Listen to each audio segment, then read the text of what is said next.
Velho Testamento, lição número 30.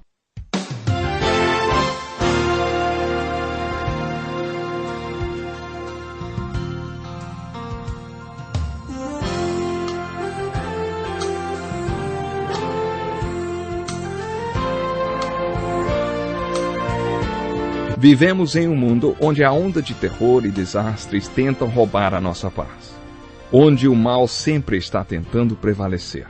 Mas vemos pela palavra de Deus desde o Antigo Testamento que o cuidado de Deus para com aqueles que o temem e o buscam é muito real e permanente. Fique atento a mais um programa Encontro com a Palavra.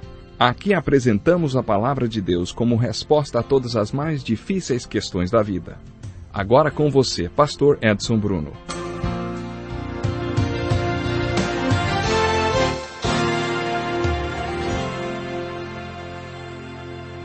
Muito obrigado, Darrell. Continuando o nosso estudo do Velho Testamento, chegamos à terceira e última parte do livro de Juízes. E sabe, eu fico muito feliz cada vez que posso estar junto de você. No nosso encontro de hoje eu gostaria de estudar com vocês a vida de Gideão. Lemos sobre a sua vida nos capítulos 6, 7 e 8 de Juízes. Acho que Gideão foi o mais interessante de todos os juízes e deixou para nós um dos mais profundos ensinos. Ele se descreve como o mais fraco entre os fracos. Entrou em cena durante um dos ciclos de apostasia. Houve uma época em que o povo servia a Deus. Depois que as mulheres Débora e Jael livraram o povo das mãos dos reis de Canaã, o povo colocou Deus em primeiro lugar nas suas vidas.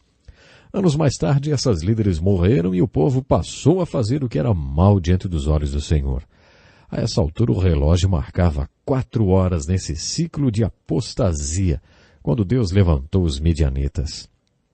Os midianitas conquistaram o povo de Israel e o oprimia severamente. Não foi simplesmente na guerra que eles foram mortos, mas depois que os midianitas entraram em Israel. Suas plantações foram destruídas e seus celeiros saqueados, deixando o povo em absoluta miséria.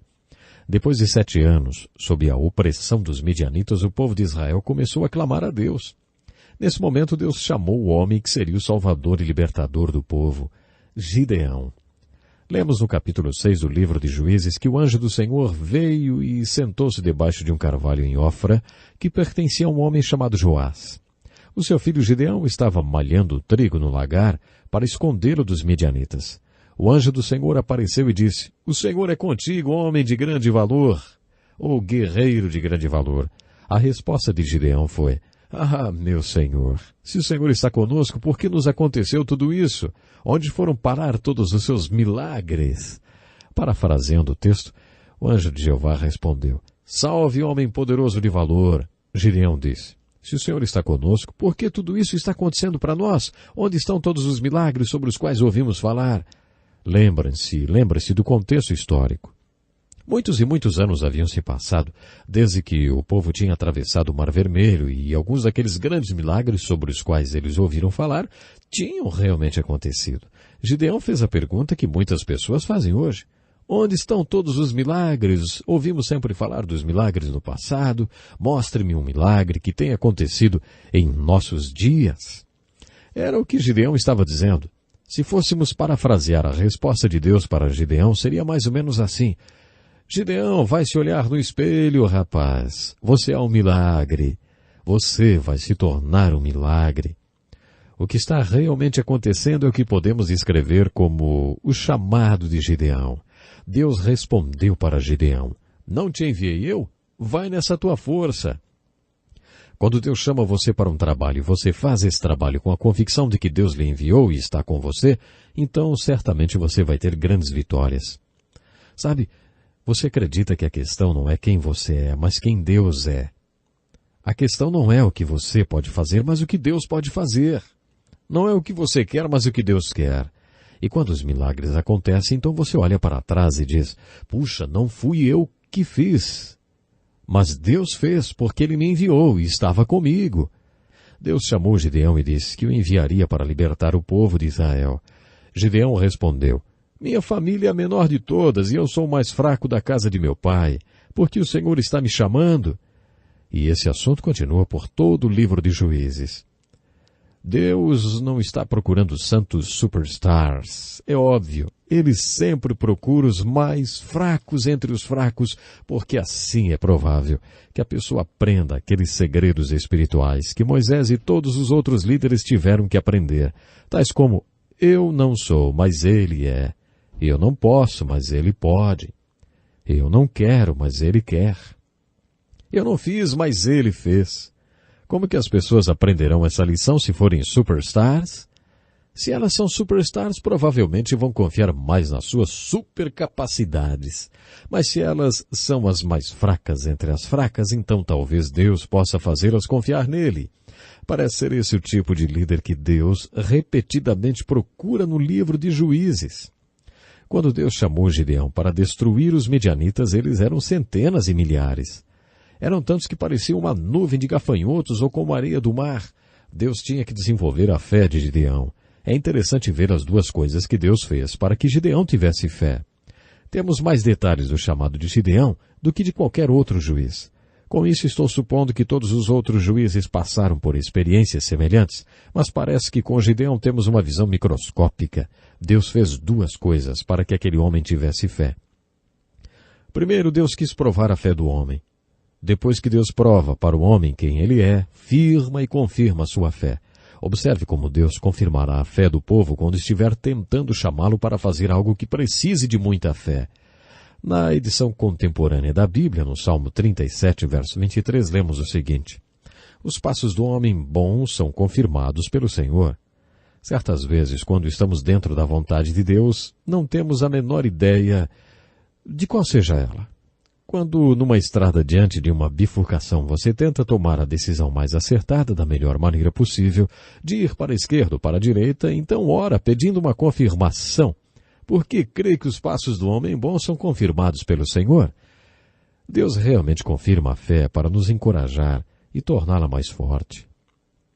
O Senhor confirmou os passos de Gideão de várias maneiras. Primeiro, a oferta que Gideão fez foi consumida sobrenaturalmente.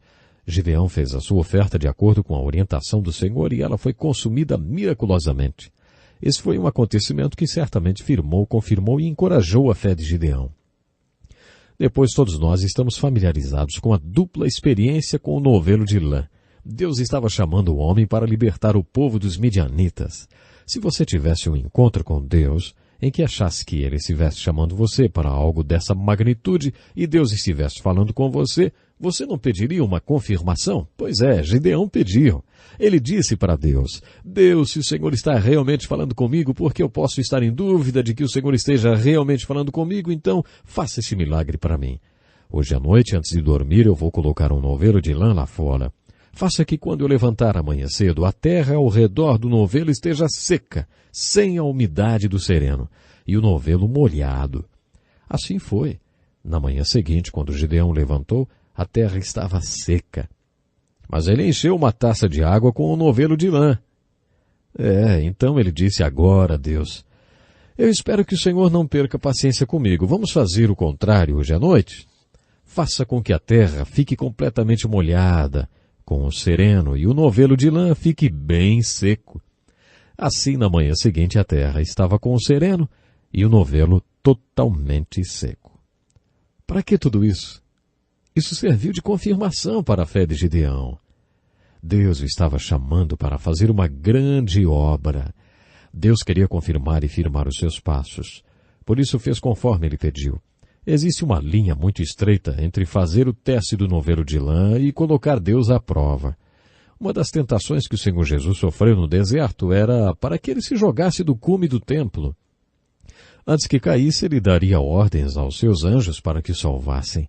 A resposta de Jesus à tentação foi: não tentarás ao Senhor teu Deus. Sabe, quando nos aproximamos de Deus, começamos já a jogar o jogo da fé. Sem fé é impossível agradar a Deus. Sem fé você não consegue se aproximar de Deus. Se é assim que nos aproximamos de Deus, a própria natureza da fé sugere que haverá momentos em que Deus vai nos testar. Mas nós não temos o direito de testar a Deus.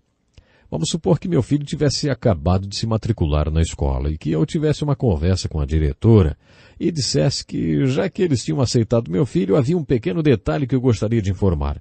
Olha, meu filho fica muito nervoso nas provas, portanto não quero que ele faça provas. Sabe o que é?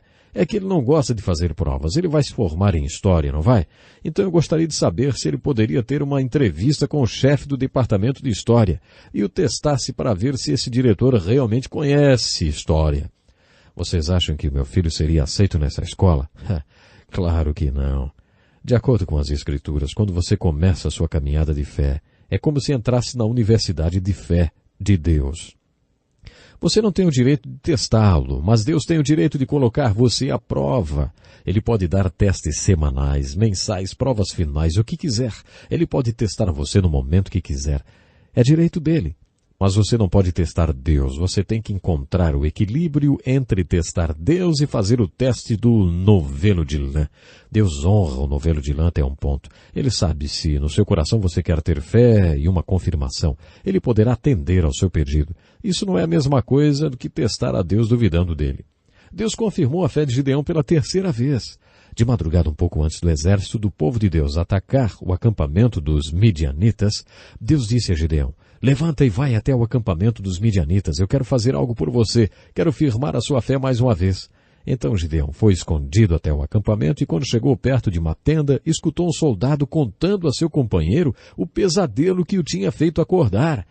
Eu sonhei que um grande pedaço de pão de cevada torrado veio rolando pela montanha abaixo e esmagou a nossa tenda. O que isso quer dizer? O seu companheiro disse: eu sei. É a espada de Gideão, o poderoso exército de Israel, que está logo ali de trás do monte. O seu sonho significa que o exército de Israel vem sobre nós e esmagará as várias nações do reino dos midianitas. Está escrito que quando Gideão ouviu isso, se inclinou e adorou a Deus. Ele disse: obrigado, Deus, por firmar a minha fé. Depois disso ele voltou ao acampamento e disse aos seus homens: levantem-se, porque Deus entregou os midianitas nas nossas mãos. Agora Deus tinha realmente firmado a fé de Gideão. Você pode chamar isso de o desafio de fé de Gideão. Por exemplo, uma das primeiras coisas que Deus mandou Gideão fazer para provar a sua fé tinha a ver com o seu pai, que era um dos idólatras do povo e tinha construído um altar para Baal, um deus pagão. Deus disse a Gideão: olha, eu quero que você pegue o melhor boi do rebanho do seu pai. Nos dias de hoje seria a mesma coisa que dizer para pegar um equipamento caro. Por exemplo, um trator no valor de mais ou menos uns 100 mil reais. Acorrente o boi ao altar, derrubando-o. Depois corte toda a estátua do ídolo em pedaços e faça uma fogueira. E aí sacrifique o boi no fogo como sacrifício a Deus. Vai e faça isso com o ídolo do seu pai. Isso não foi um desafio? Olha, eu acho que foi. Para algumas pessoas existe uma estrutura de autoridade que nos obriga a fazermos aquilo que nosso Pai nos manda fazer. As Escrituras dizem: filhos, obedecei a vossos pais. E eu não acho que isso signifique que um adulto deva obedecer ao seu pai e à sua mãe. Deve honrá-los e respeitá-los, isso sim, não necessariamente obedecê-los. Muitas vezes nos evangelhos Jesus afirmou: quem coloca pai ou mãe como uma prioridade na vida não é digno de mim. Jesus nos desafia a fazermos dele a nossa prioridade, acima dos nossos pais. Isso foi um grande desafio de fé para Gideão. Ele fez o que Deus o mandou fazer, obedeceu a Deus ao pé da letra. Na manhã seguinte, quando o povo da cidade se levantou e viu o que aconteceu ao seu altar e ao seu ídolo, disse: quem fez isso? E a resposta foi: Gideão. Quiseram matar Gideão por haver desonrado Baal. Então algo muito interessante aconteceu. Seu pai tomou partido, defendeu Gideão, e disse: vocês é quem deve morrer por oferecerem ofertas a Baal. Se ele é Deus, deixem que ele mesmo se defenda. Gideão então recebeu o nome de Jerubaal, que significa Baal que se defenda. O grande desafio veio quando Deus mandou Gideão diminuir o seu exército. Esta é uma das maiores histórias do Velho Testamento. Depois de toda a confirmação e afirmação, Gideão levou 32 mil homens para atacar os midianitas. Quando estavam a caminho do ataque, Deus disse: Gideão, você tem muita gente.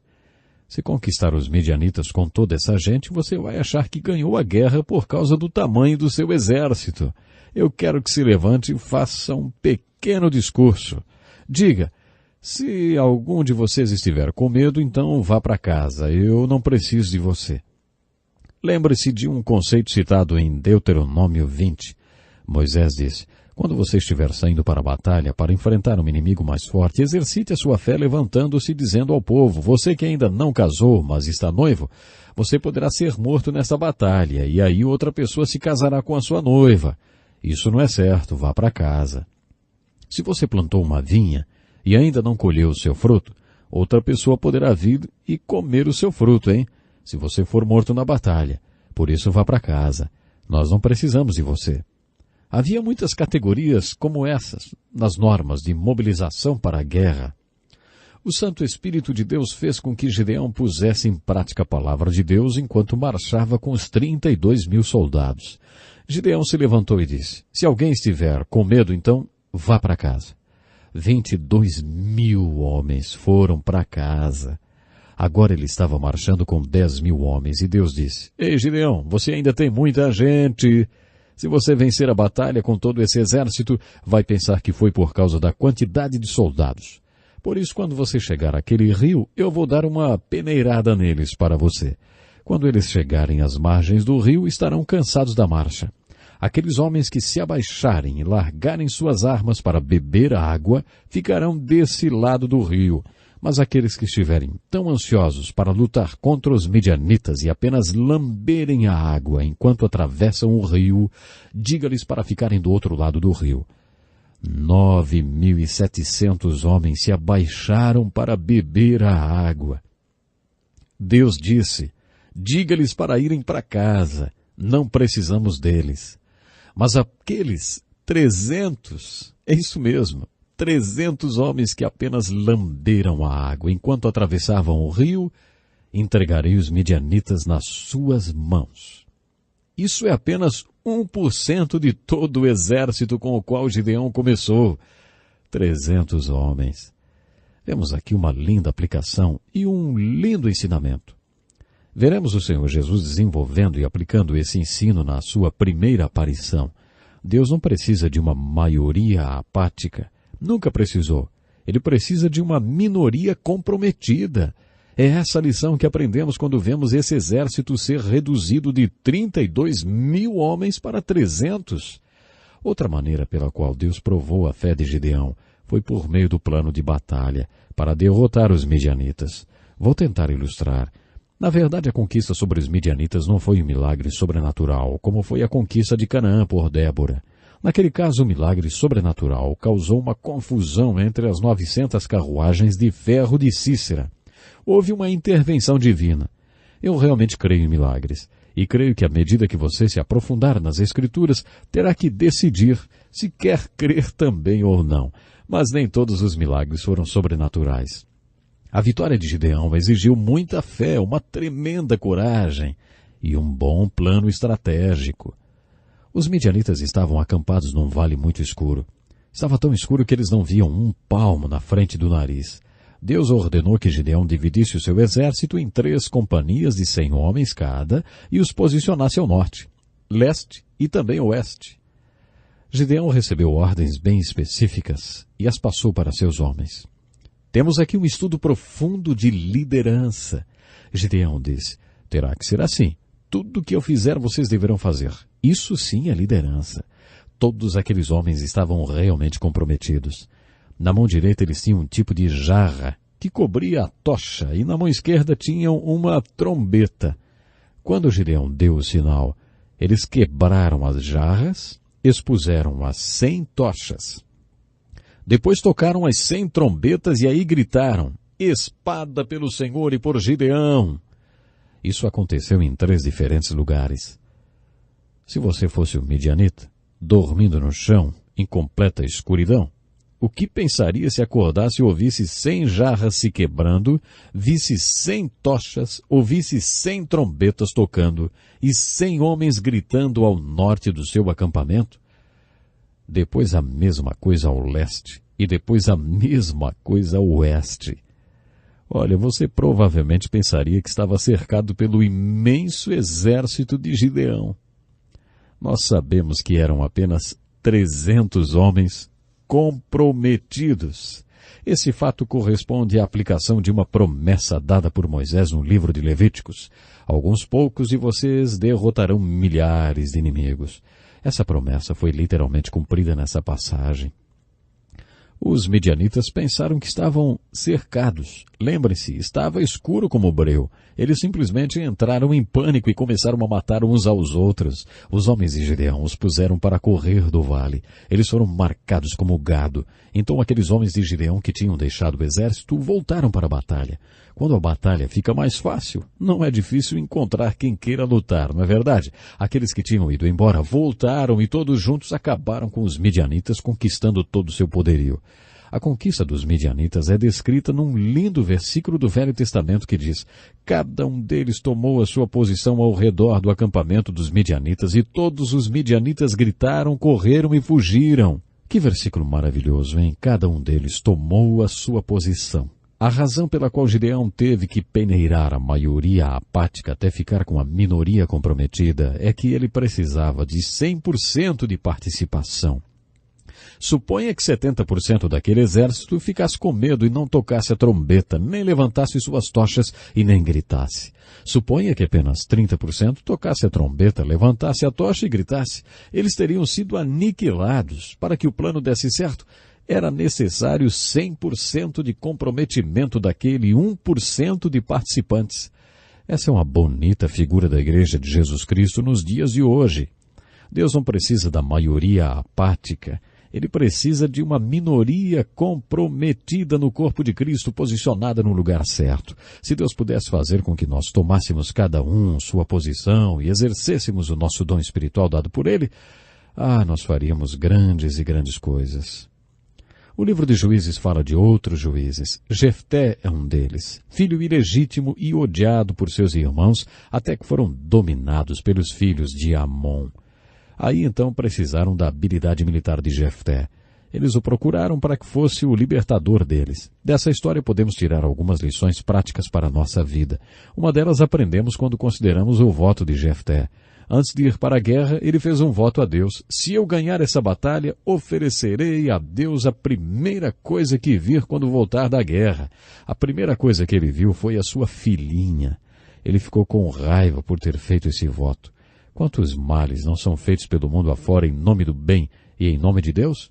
E Deus não tem nada a ver com isso. Deus não tinha pedido esse tipo de voto, mas ele fez. Houve uma guerra civil na qual Jefté derrotou os filhos de Efraim. Alguns deles estavam escapando pelo rio Jordão e Jefté os capturou, mas não conseguia distinguir quem era amigo e quem era inimigo, já que todos eram hebreus. Por isso ordenava: diga Shibolete. Uma das características dos filhos de Efraim era o sotaque que tinham, assim como acontece nas diferentes regiões do nosso país. Eles não conseguiam pronunciar o som CH, e por isso diziam Sibolete, ao invés de Shibolete. Jefté degolou 42.000 homens, porque eles não conseguiram dizer Shibolete. Algumas pessoas aplicando essa história dizem que é isso que teologicamente fazemos às pessoas. Dizemos: ei, diga Shibolete, e se elas não conseguem dizer, caem em desgraça. Temos esses interesses políticos ocultos. As pessoas nem têm consciência que fazem isso. Apertamos a tecla rejeição porque as pessoas não pronunciam Shibolete do nosso jeito. As Escrituras nos exortam a sabermos em quem cremos e não no que cremos. Enfatizamos demais o eu sei no que creio. O apóstolo Paulo afirmou: eu sei em quem tenho crido e estou bem certo de que ele é poderoso para guardar o meu depósito até aquele dia. O livro de Juízes tem muitas aplicações para a nossa vida pessoal, para a nossa nação, para a nossa família. Leia o livro de Juízes. Eu quero encontrar você no nosso próximo programa. Até lá então. Que lição importantíssima. Obrigado, pastor Edson Bruno. Prezado ouvinte, coloque em prática o que você ouviu aqui.